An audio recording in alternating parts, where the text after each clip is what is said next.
What is up, everybody? Welcome back here to the Devy YouTube channel. I'm your host, Kevin Coleman, as always, and we're looking at a 2024 rookie mock draft today. I got together 11 of the smartest people I know. I'm the 12th, and I'm not that smart. And we decided, hey, let's do a rookie mock. Now, this isn't your consensus rookie mock. This is all across the board with different opinions. That's what makes it fun. So we're going to be seeing all kinds of different quarterbacks going maybe a little earlier than they should. But hey, that's what the part of the season is right now. So I'm hoping to give you a little bit of value of where people are valuing, either if you play Devy, so you have some of these guys already on a roster, or just generally speaking, we're going to go over tiers, like where the tiers are in this class. I'm going to give you guys a little bit of an idea of where these pick values are, and I do that every week on footballguys.com in my weekly article, but this also shows you what real life trades are going down and all of the above. So hit that like and subscribe button, and we'll dive into the mock.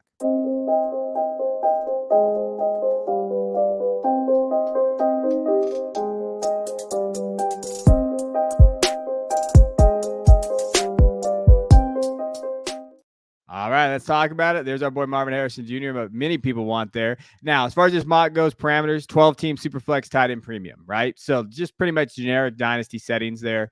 Now, as far as the 101, Caleb Williams off the top. And I think, when you're looking at this has not changed for almost a year and a half, which is kind of unprecedented. I think the question is, will it change as the draft process plays out? Will Drake May maybe bump himself up there? I know in Dane Brugler from The Athletic, his mock, he put Caleb Williams 1 at 1, but he said he still has Drake May as quarterback 1, which is funny. And it's interesting how that kind of plays out. So we're going to see how that plays out. We're going to see, whether these guys go to the Senior Bowl because they're allowing juniors now, and kind of see how that process plays out. But right now, 101 is Caleb Williams. 102 is Marvin Harrison Jr. And the Blitnikoff Award winner. I think that when you're looking at Marvin Harrison Jr., he might be a safer play than anybody in this draft. Like if you're going to select any wide receiver, it could be him. And I think that in some instances, if you're already stacked at the quarterback position, and you're sitting at the 101, I think you might take Marvin Harrison Jr. I think that is a perfectly viable strategy right now. Now, as far as tiers go, that's your first tier, 101, 102. If you're sitting in that position, you hold the keys to the draft. You're able to move, you're able to correct value, you're able to get the two of the best players in the draft. Like you're sitting at 101, 102, that's where you want to be. If you're rebuilding, you want to be in that category. If maybe you have an extra pick and you're sitting there and you're a contender already and you have 101 and 102, you can either plug and play these guys and then you set your dynasty up, or you can get an absolute haul for them, move back a little bit and still collect more value. So these are the area, this is the tier area that you want to be in. Now, at the 103, we have Drake May. So Drake May still went at the 103, and that's consensus. I've seen 101, 102, 103 pretty much this entire offseason in terms of these three guys. I do think that May slip a little bit. I think that we could be seeing a new 103 as we kind of work through these guys as the process goes. But pretty solid year, 3,600 yards, 24 touchdowns. Nothing amazing this year. He's been good. He's made good throws. He makes NFL throws all over the field, but nothing really stands out to you. 104 is Brock Bowers, so in tight end premium, pretty much consensus where he's at. I'm in the Dynasty Theory Patreon and John Bauer and those guys and Mitch. They do a great job, and Dan. And they talk about like, hey, in tight end premium where you having Brock, he's around 230, 245. I mean, the numbers are out there depending on what his actual weight is. I think in tight end premium, though, you should at the 104, 105. That's probably where I have him. I don't see him going any higher than that, even in 2-point tight end premium based on who's on the board and where they're at. So Brock is sitting at the 104 is basically where I would have him. 105 is Malik Neighbors. Now, he's shooting up the board. I mean, he's consensus wide receiver 2 in some aspects. He had an absolute dominant year this year. 1,500 yards, 14 touchdowns. Dude was special. And to be honest with you, I think that he is being considered. So here on the channel, we have combined rankings. I consider him a top 24 dynasty asset already, where Marvin Harrison, a lot of people have him as top 5 already. I think we're sleeping on Neighbors a little bit. I think he comes in, gets a good situation. Neighbors could be a top 12 guy as soon as he gets into the league. So I think from a dynasty perspective, I think we're sleeping on Neighbors a little bit. I think 105 is probably where he should be valued, but I can't fault somebody going at 104. Now, as far as the tiers go, that's my next tier, 103, 104, 105. Those three guys are pretty consensus right now. And if you're sitting in there, you still hold the keys a little bit. Like you're not worried about kind of anybody messing up your value or going and getting these guys slipping, right? These guys are pretty much the contenders in that area, and you still should be happy with that because you're still able to move back. There's still value to be had in those positions. Next guy at the 106 is the fun one, Jaden Daniels. All right, now this, again, he just won the Heisman Trophy. Value is up. He is going to be the most hotly debated quarterback of this class because how far should he be, right? This is the highest I've seen Jaden Daniels in terms of my big board. I have him at the 112. He's been dominant. He has that rushing upside. He's the Heisman winner. How high will he go? Will it become a point in the offseason where consensus is actually Daniels over May? I think that's the question. What do you guys think in the comments? Like, what do you think? Do you think at some point Daniels would be over May? I saw a poll recently, Daniels or Anthony Richardson, who would you rather have? And 25% pick Daniels, which is crazy to me.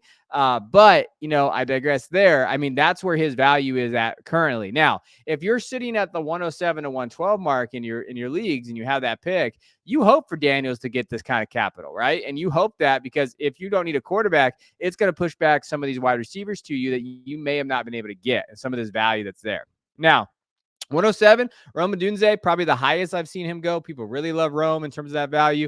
81 catches, 1,400 yards, 13 touchdowns. He's been dominant this season. He's going to be in the playoff, could get a little playoff bump. First round draft capital is probably a lock right now. So, you definitely have capitalized on value there.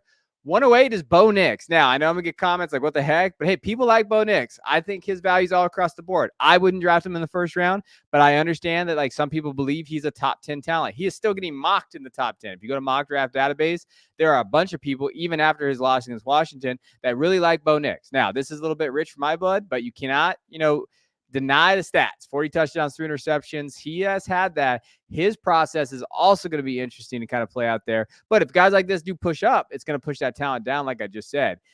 Travion Henderson, 109, running back at Ohio State. There's a lot of rumors right now as we're recording this and putting this out. He has not declared, and he has not said he's coming back. There's weird rumors from like bucknuts.com and all this weird stuff about whether he is coming in or out, but we're not going to go over that. We're waiting until the player says it that he's coming back.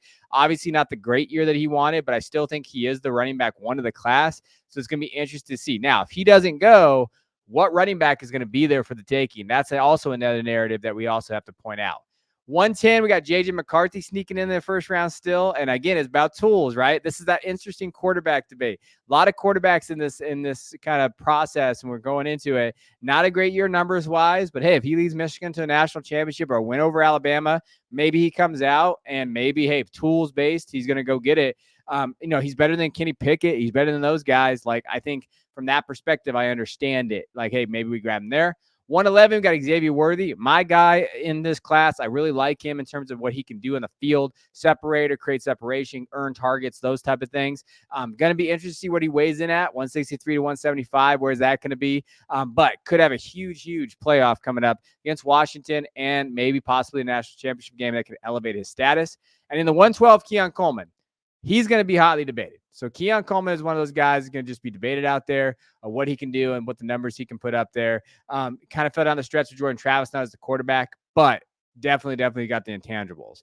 Now, as far as trades goes, first for DeAndre Swift. I think, when you're thinking of Swift, as of recording this, he hasn't played the Dallas Cowboys yet as I'm going into it, but late first for Swift might be like the value there. George Kittle for a first, do you want to kind of get that tied in the tight end premium league?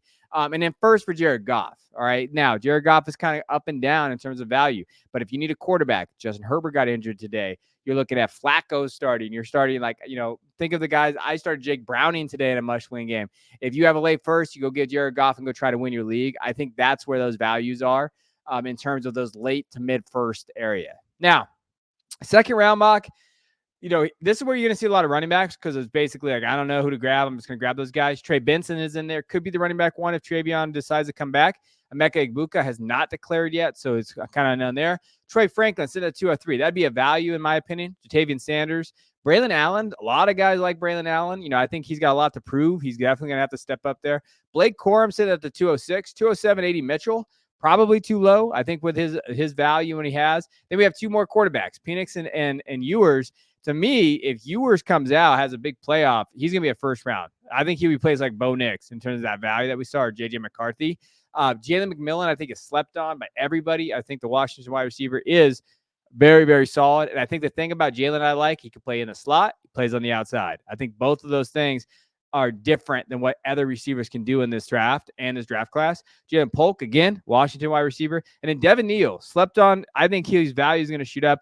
I know some guys have him as their top 3 back in this class, 212. A lot of fun there in terms of Kansas. If you don't know who Devin Neal is, go take a look at him and his value. I don't know if he's coming out yet, but if he does, I think he's going to shoot up in that early second range. As far as trades go for second, Gardner Minshew, a hot topic, super flex, need a quarterback, right? If you don't want to pay a first for Goff, maybe pay a second for Gardner. I gave a third for Gardner like 3 weeks ago in a league that I needed a quarterback in. I'm okay with that. Second for Dobbs. Again, I probably want the second in that area. Think about what you just saw, where the value's at, especially at the running back or wide receiver position. And a second for Zach Moss. I still think Zach Moss is one of those guys that people are trying to plug and play. You can maybe get a second for him right now if you're that middling kind of contender. Now, in the third round, this is where we get fun because I think a lot of these guys are going to shoot up. Bucky Irving, Brian Thomas, and Marshawn Lloyd are probably going to be second-round picks, especially with those quarterbacks, how they push the talent down. Will Shipley, I don't know if he's going to transfer, come out. I don't know what's going on there. Estimi's probably going back to Notre Dame. Lab McConkey is a name you guys should know. Roman Wilson as well. Xavier Leggett, I think he can be. They've talked about him being like Debo, that area that kind of molds both ways, right? Torrey Horton, player that's just going to catch a lot of balls for Colorado State. Carson Beck is there. Donovan Edwards is probably going to return. Jace McClellan is a name that people need to know. Kendall Milton's not on the board that you should know. There's a lot of guys that didn't get drafted in this, but I think it's interesting because you're going to see a little bit of running backs there. And in that wide receiver range, you got guys like McConkey, Wilson. They just get open, right? And they're just going to be able to create separation, go. Wilson is going to be one of those guys that just is, he kind of reminds me of like a lesser version of Tyler Lockett. Not calling him Tyler Lockett. I'm not going to be a homer there, but he is kind of that lesser version of Tyler Lockett, what he has. So that's our 3-round mock. It was a lot of fun, and I highly recommend just doing mocks, having some fun with it. You can find me on Twitter there. DM me, say, hey, I want to get your next mock. I'll put you in a list, or on YouTube comments below. Just drop your name. If you're on Twitter or X, whatever the hell they call it now, or drop it in here and say, hey, I'd like to do a mock. I'll get it to you. It's just on a spreadsheet. But it's fun to go through the process. All right, where are the values at? You know, for me, the tiers, that 101, 102, and then it's 103 to 105, and then really 106 to 112, it just varies based on those quarterbacks, right? I still think the cheapest right now and the most valuable, like cheapest, you know, compared to value, early seconds. Go grab some early seconds, the running back room, wide receivers in there. I still think that Zach Moss for a second is something that I would do because Zach Moss is a jag to me, just another guy where I can get maybe a second, get that value return. I think that's a good value there as well. So hope you enjoyed it. Appreciate it. Hit that like button. Hit that subscribe button too. We're getting close. We want to push for 4,000 subscribers here on the channel.